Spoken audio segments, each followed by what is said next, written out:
Eu não posso deixar de fazer uma coisa, né? Oi, gente! Todo mundo bem?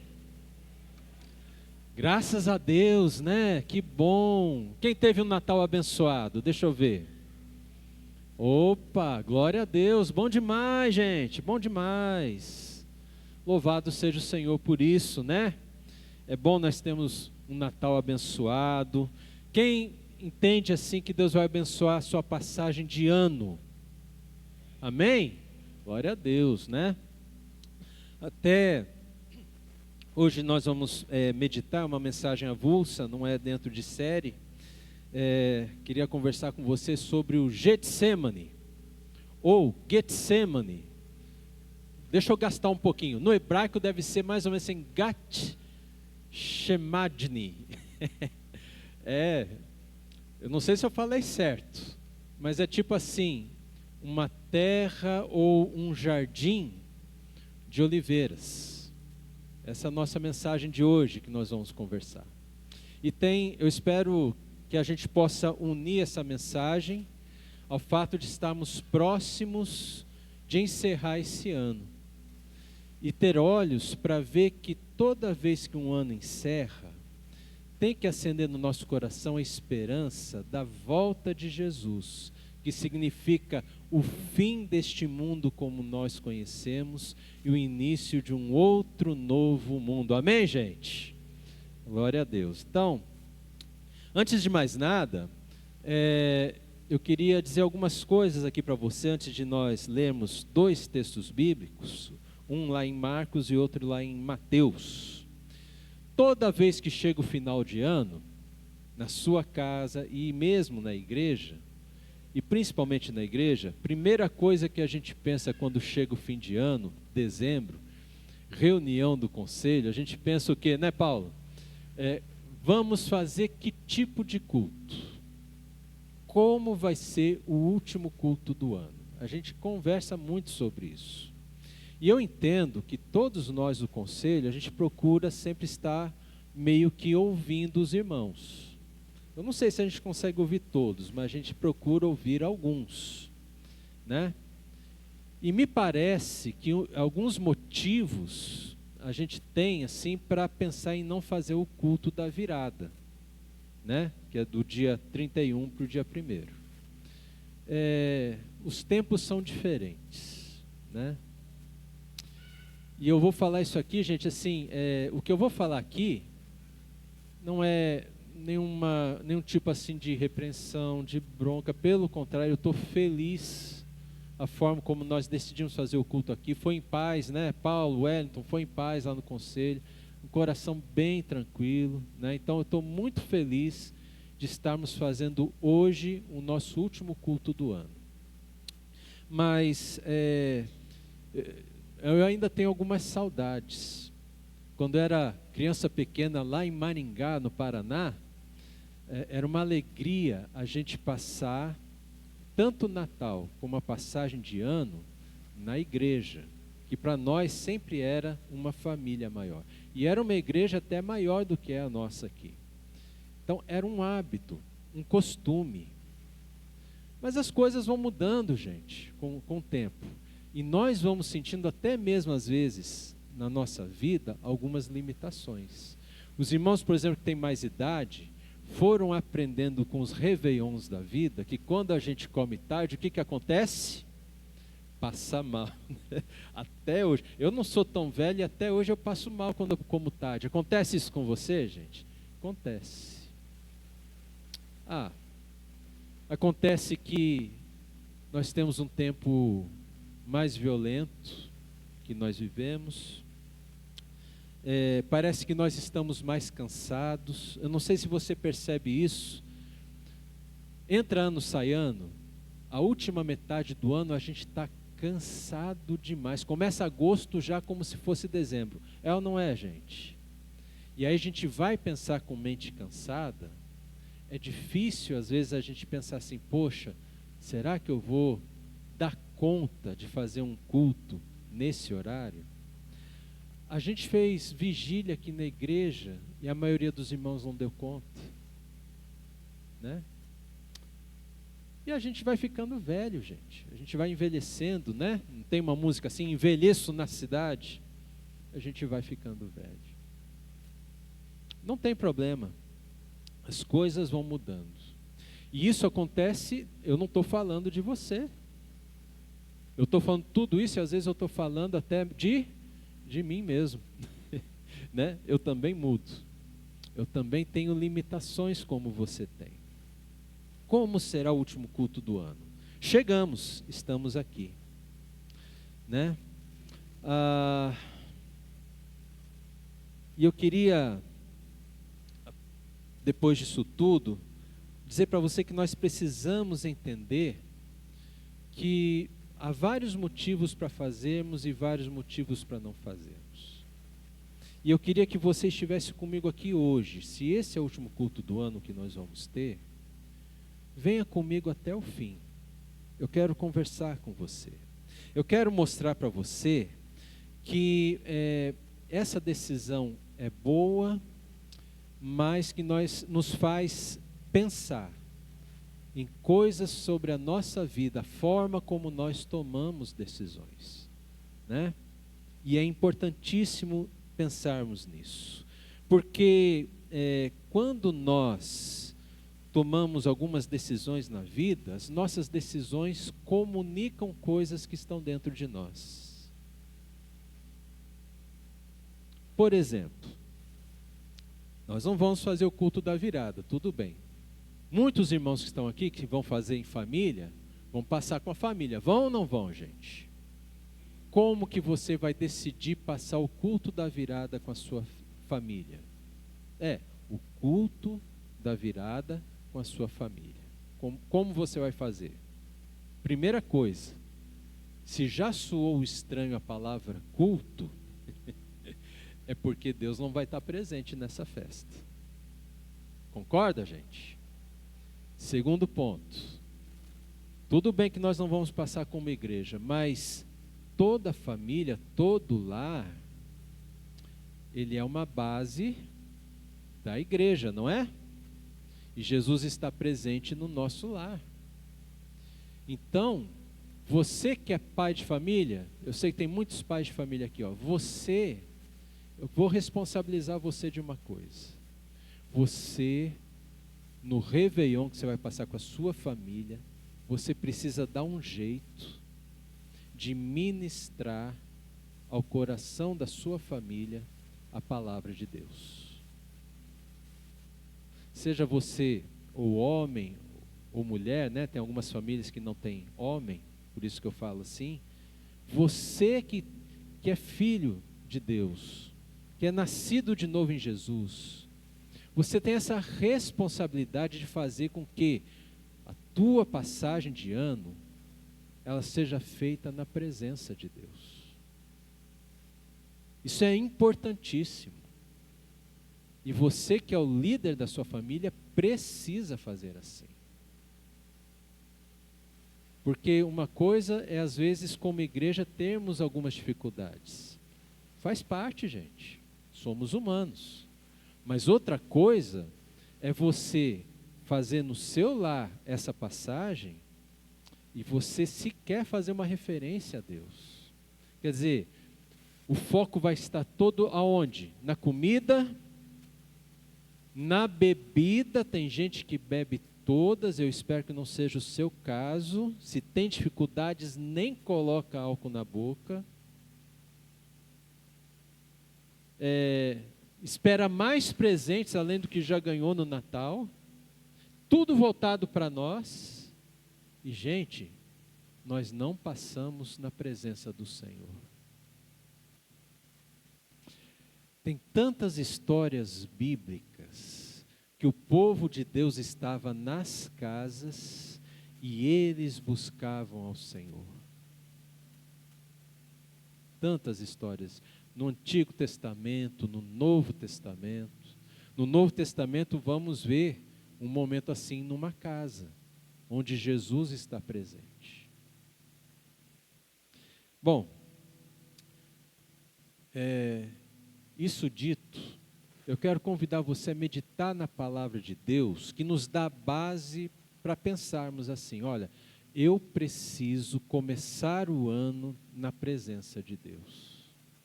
Primeira providência do ano, não é dar parabéns, não é dar feliz ano novo. Tem até uma musiquinha que foi composta nos anos 60, meu pai conta, né?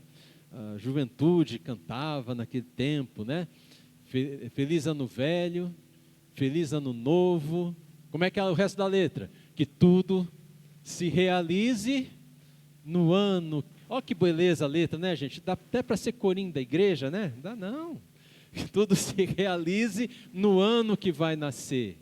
Qual que é o foco? Muito dinheiro no bolso.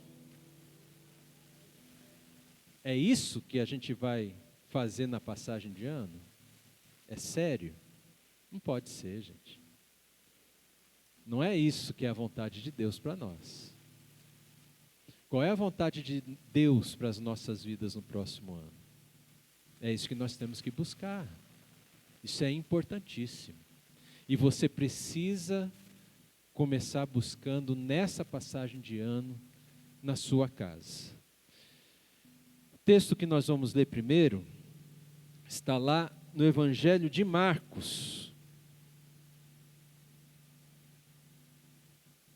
capítulo 14. São 10, 11 versículos. Marcos 14.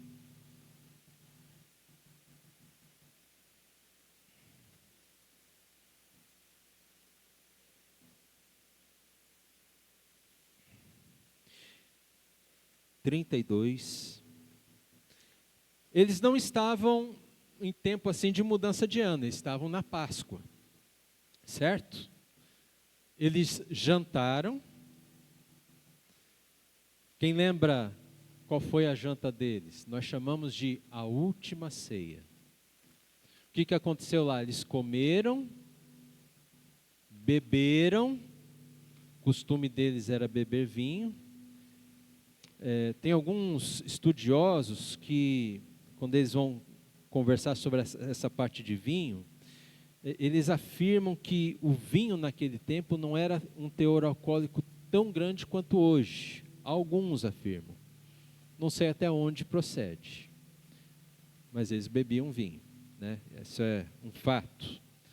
E depois Jesus usou essa ceia, esse momento, para deixar uma lembrança dele eterna para os seus discípulos.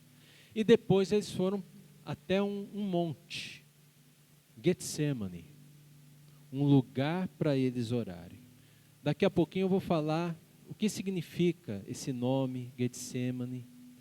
Daqui a pouco nós vamos ler uma outra parábola que Jesus contou antes de chegarem nesse jardim. Mas olha aqui por enquanto, capítulo 14, 32 de Marcos. Então foram a um lugar chamado Getsemane. Ali Jesus disse aos seus discípulos: sentem-se aqui, enquanto eu vou orar. E levando consigo Pedro, Tiago e João, começou a sentir-se tomado do que, gente? Pavor e angústia. Vamos parar um pouquinho aqui? Olha só. Você já sentiu pavor e você já sentiu angústia. E eu tenho uma notícia muito boa para te dar. Jesus, ele sentiu o mesmo pavor que algum dia você já sentiu. E Jesus já se sentiu angustiado de coração, como algum dia você já deve ter se sentido também. E eu digo que isso é uma boa notícia, gente, porque isso significa que Jesus, ele passou por sentimentos tão terríveis como nós. E toda vez que você passa por sentimentos semelhantes assim, você pode abrir o teu coração para Jesus, porque Jesus sabe o que é estar apavorado. Jesus sabe o que é estar angustiado. E esses sentimentos fizeram parte do seu sofrimento que depois iria culminar com a sua morte na cruz. Jesus, ele foi um homem de dores, não só no corpo, mas na alma, no intelecto. Muitos pensamentos ruins devem ter passado pela cabeça de Jesus, muitos sentimentos. Jesus sabia que estava chegando a hora da morte dele. E ele chamou os três, Pedro, Tiago e João, para estar com ele. É quase Jesus dizendo assim, gente, eu estou precisando da oração de vocês. Jesus era Deus, é Deus. Mas Jesus também era homem, é homem. Ele está vivo, ele ressuscitou. Mas ele experimentou alguns dos momentos mais difíceis da humanidade. O pavor, o medo. Sabe quando está chegando um acerto de contas em que você é o devedor e não vai ter como escapar? Jesus era o devedor. Ele não pecou. Ele não gerou a própria dívida. Ele estava já, naquele momento, levando sobre si a nossa dívida de pecado. E ele pagaria por todos nós. Toda vez que você se sentir tão mal assim, lembre-se, abra o coração para Jesus. Ele sabe o que é sofrer assim. Amém, gente? 34. E lhes disse, a minha alma está profundamente triste, até a morte. Fiquem aqui e vigiem. E adiantando-se um pouco, prostrou-se em terra. E orava para que, se possível, lhe fosse poupada aquela hora. E dizia, Abba, Pai, tudo te é possível, passa de mim esse cálice, porém, não seja o que eu quero, e sim o que tu queres. Olha essa oração de Jesus. Essa devia ser a nossa oração, meus irmãos. Essa tem que ser a minha oração todos os dias. Não seja como eu quero, Senhor, mas seja como o Senhor quer. Sabe por quê, meus irmãos? Porque a maior parte das vezes a vontade de Deus não combina com a nossa vontade. A maior parte das vezes, dos dias, a maior parte dos desejos, das orações, a vontade de Deus é completamente diferente da nossa. Por isso, todos os dias precisamos erguer essa oração. Senhor, não seja feito como eu quero, mas seja feito como tu queres. Meu irmão, minha irmã, não é verdade que quando você tem um problema na família, você fica orando para Deus, Deus resolve assim, Deus resolve assado. Você dá até a dica para Deus, o que Deus tem que fazer. Não faz assim, gente? Né? Você dá um toque para Deus. Você ensina a Deus como resolver o seu problema. Olha só como nós somos, gente. Não funciona. Porque Deus nunca vai ouvir uma oração para que você faça a tua vontade. Deus só ouve orações que se rendem à vontade dEle. Ele vai corrigir o rumo de um filho, Ele vai corrigir o rumo de um casamento, Ele vai corrigir o rumo financeiro de alguém, mas não é conforme você quer, é conforme a vontade dEle. Amém, gente? E se você não se render à vontade de Deus, você vai sofrer mais e mais, até você aprender, não é a minha vontade, mas é a vontade de Deus. É isso que eu estou precisando. Essa foi a oração de Jesus. Verso 37, voltando, achou-os dormindo e disse a Pedro, Simão, você está dormindo. Não conseguiu vigiar nem uma hora. Vigiem e orem para que não caiam em tentação. O espírito, na verdade, está pronto, mas a carne é fraca. Retirando-se de novo, orou, repetindo as mesmas palavras. Voltando, achou-os outra vez dormindo, porque os olhos deles estavam o quê, gente? Pesado. Presta atenção aqui comigo, ó. É tarde da noite, eles comeram bem e eles beberam vinho. Estão com sono que nem eu, quando depois que janto, sento na frente da TV para ver um programa, e o que acontece comigo? Eu durmo. Eles estavam do mesmo jeito. Acontece com você também, né? Você sabia disso, né? Sabia, acontece com você também. Pois é, eles não aguentavam. Vamos lá. Verso 41, e quando voltou pela terceira vez, Jesus disse: vocês ainda estão dormindo e descansando, basta.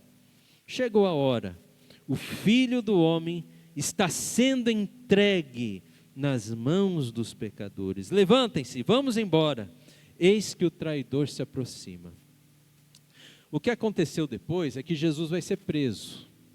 Um dos evangelhos narra que Pedro, por não ter orado, ele estava levando uma pequena espada, desembainhou e cortou a orelha de um servo lá, acho que é Malcom que dá o nome, o texto bíblico, né? E Jesus teve que curar, colocar a orelha de volta no lugar. Por isso que Jesus falou: Pedro, ora para não cair em tentação. Quando a gente não ora, a gente tenta resolver tudo na nossa carne, gente. Aí é espada para cá, revólver para lá, é violência, é palavra que não deveria ser dita nunca, mas também nós não oramos. Não tivemos força de orar. E tomamos as piores decisões possíveis.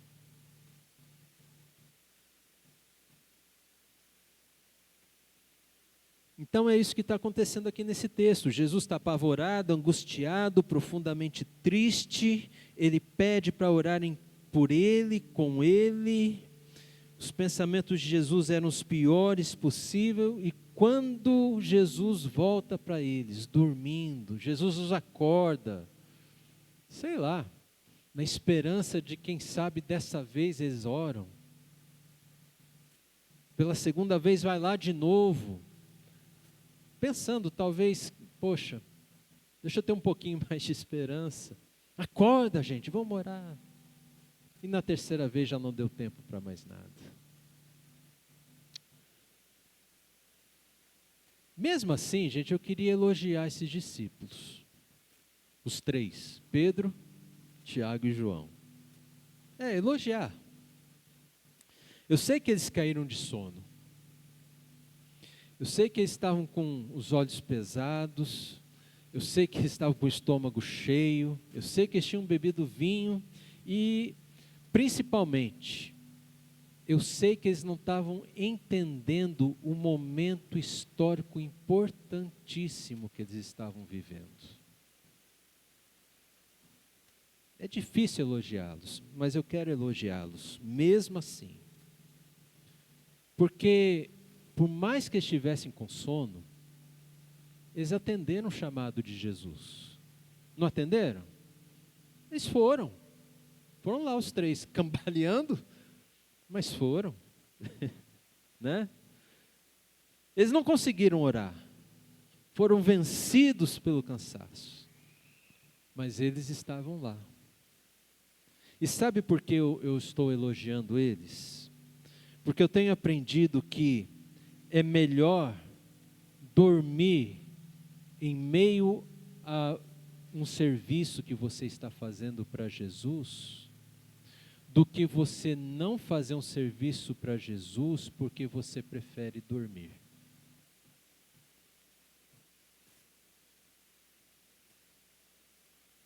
É melhor às vezes a gente mesmo cansado e servir a Jesus. Porque pelo menos a gente está com Jesus, gente.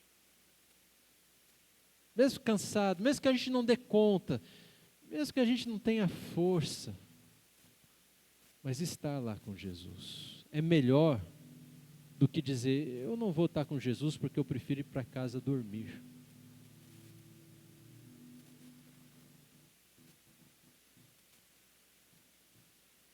Quando eu prefiro ir para casa dormir,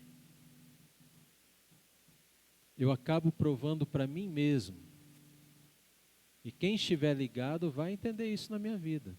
Quando eu prefiro ir dormir, meu coração não está com Jesus.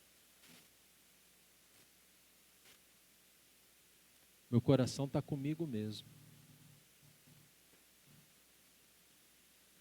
Mas Jesus é aquele que, mesmo quando nós, cansados, olhos pesados, tudo tão difícil, nós servimos a Ele, e Ele sabe que a gente não está dando conta, o fato dele estar conosco resolve tudo, simplesmente tudo, porque Ele está conosco.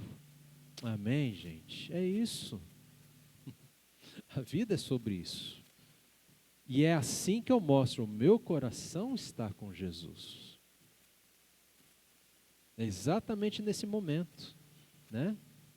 Agora, qual é o serviço que Jesus pediu para os 3 aqui, gente?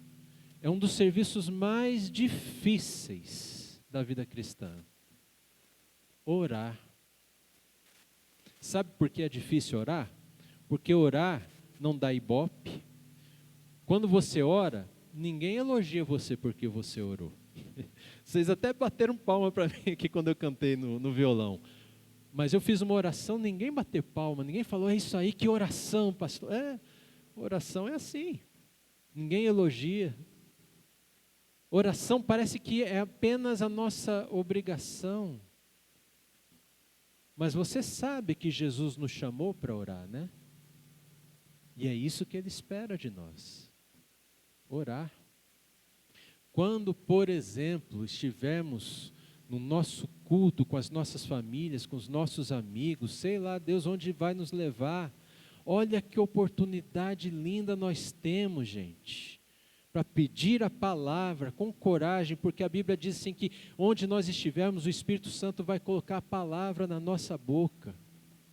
E nós vamos falar sobre Jesus, sobre a palavra de Deus. Você não precisa ser pastor, não precisa ter curso de teologia, você precisa dizer assim, Senhor Jesus, eu estou com o Senhor. Eu estou com o Senhor, não importa se os outros acham que não é momento, porque não estamos numa igreja, o Senhor está aqui. Porque eu estou aqui, porque a minha família está comigo. Ore por esse momento. Peça a Deus que te dê esse momento, gente. Talvez tenha alguém lá que está precisando ouvir uma palavra, ele não está precisando ouvir assim, muito dinheiro no bolso, saúde para dar e vender, não está precisando disso, não está precisando às vezes nem de comer uma comida diferente, ele precisa comer. Talvez ele não queira solidão, por isso ele está ali com você, com vocês, mas sempre a palavra de Deus deve ser bem-vinda ao nosso meio, sempre. Ela sempre fala conosco, amém, meus irmãos? Então ore para isso, para que isso aconteça. Eles estavam lá. E agora eu quero ir com você lá em Mateus capítulo 25, que é o outro texto. Mateus capítulo 25, nós vamos ler do 5 ao 13. É uma parábola. A parábola das 10 virgens. E é interessante, gente, que na linha do tempo, Jesus contou essa parábola antes deles chegarem no Getsemane, ou no Getsemane. E não foi muito antes não, foi próximo ali. Mateus 25, a partir do versículo 3. Olha, perdão, a partir do versículo 5. Mateus 25, versículo 5. Olha só. E como o noivo estava demorando, todas ficaram sonolentas e adormeceram. O que aconteceu lá no Getsemane depois? Todo mundo dormiu, né, gente?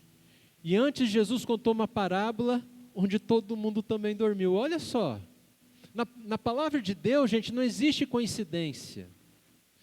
A forma como foram escritos os evangelhos, a palavra de Deus, é tudo uma sequência, é um bloco sem divisórias.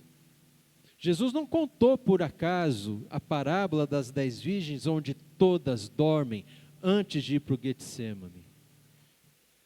Às vezes dá a impressão que Jesus sabia que todo mundo ia pegar no sono lá. Você já parou para pensar nisso? Verso 6, mas à meia-noite ouviu-se um grito, eis o noivo, saiam ao encontro dele. Então todas aquelas virgens se levantaram, prepararam suas lamparinas, e as imprudentes disseram às prudentes, deem a nós um pouco do óleo que vocês trouxeram, porque as nossas lamparinas estão se apagando.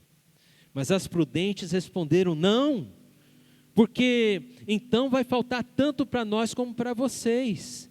Vão aos que vendem e compram óleo para vocês. E saindo elas para comprar, chegou o noivo. E as que estavam preparadas entraram com ele para a festa do casamento. E fechou-se a porta. Mais tarde, chegaram as virgens imprudentes, dizendo, Senhor, Senhor, abre a porta para nós. Mas o noivo respondeu, em verdade lhes digo que não as conheço. E Jesus termina assim, portanto vigiem.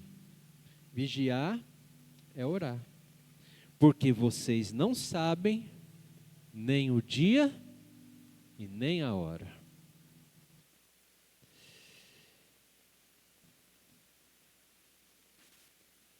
Getsemane significa lagar do azeite. Como eu falei para você, era um jardim de oliveiras. E a oliveira, ela tem um fruto, que nós conhecemos aqui como azeitona. A azeitona é um fruto que tem um olhinho. Esse olhinho da azeitona é o azeite. Que ele é espremido, né, até sair aquele produto natural que a gente vê, o óleo de azeite ou o azeite. E algumas coisas que esse azeite era usado, era assim para, por exemplo, o profeta, no Antigo Testamento, ele usava o azeite para ungir reis, ungir novos profetas e ungir sacerdotes. No Novo Testamento, a gente tem uma indicação lá em Tiago, que você pode usar o azeite para uma oração de cura por alguém. Mas aqui está em foco o azeite que era usado também como combustível para acender uma luz.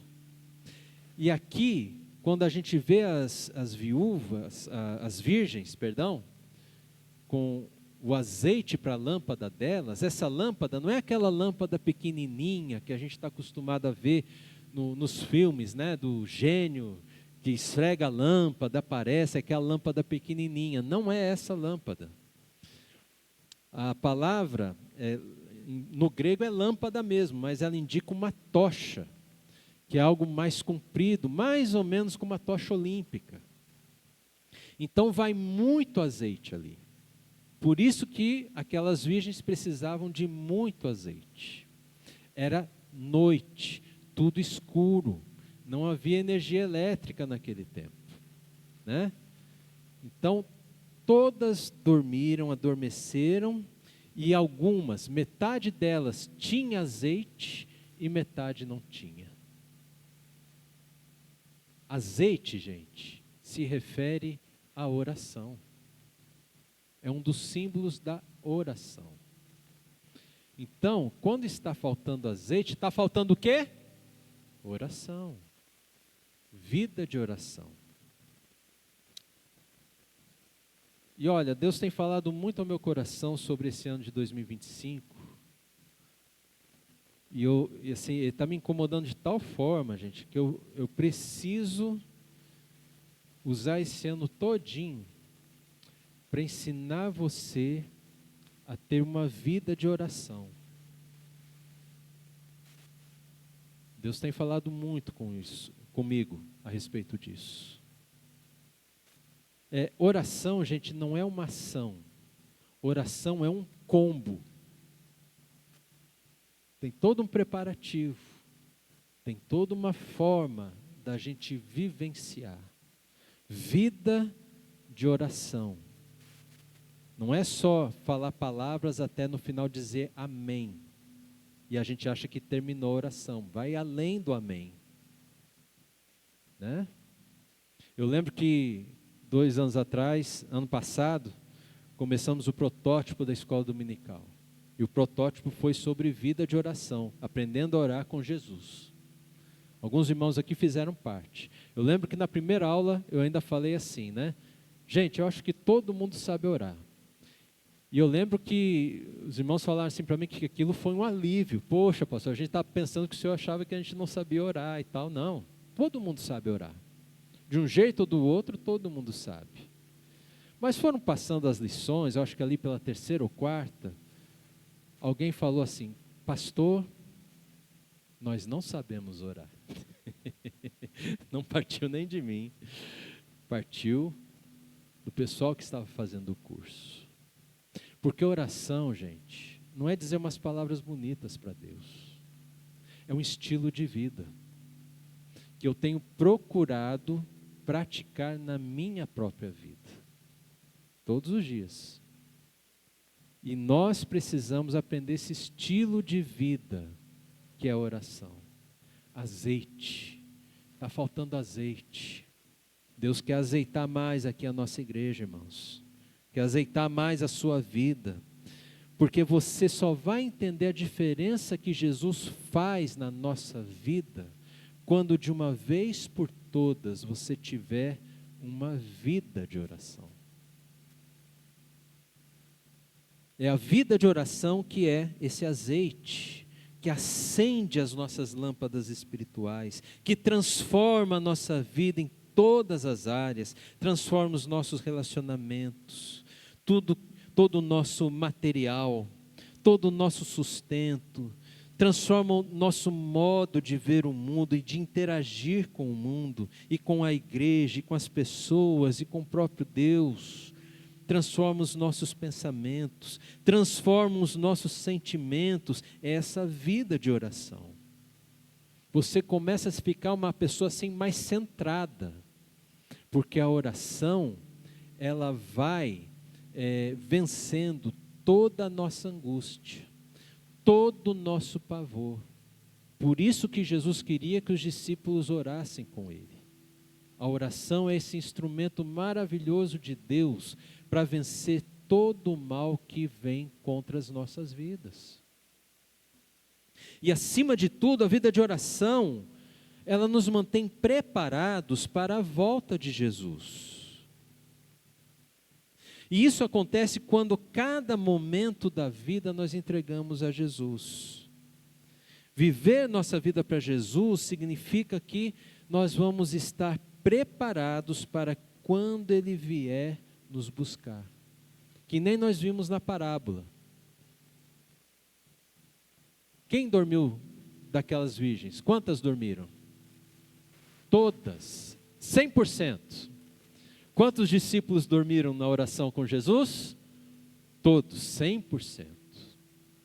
Jesus está dizendo assim, mais cedo ou mais tarde nós vamos dormir. Ou servindo a Jesus, mesmo sem dar conta, ou não querendo dar conta de servir a Jesus, cuidando de nós mesmos. Todos nós vamos dormir. E quando menos esperarmos, esse é o sentido de dormir, ouviremos a voz: Jesus chegou. Aí você só vai dar tempo de acordar. Se você tiver essa vida de oração, E se você não tiver essa vida de oração, os resultados serão diferentes. Porque uma vida de oração é uma vida que eu vivo para Deus, mas uma vida que não é de oração, eu vivo só para mim mesmo. Deus te chamou para viver para você mesmo ou para Ele?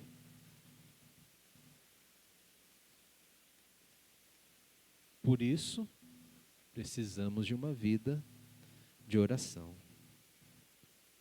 Amém, meus irmãos? Aqueles que estiverem cheios do azeite do Espírito estarão para sempre com Cristo, nosso Senhor e Salvador. Quero convidar você a fechar os seus olhos, baixar a tua cabeça. Está tudo bem na sua vida?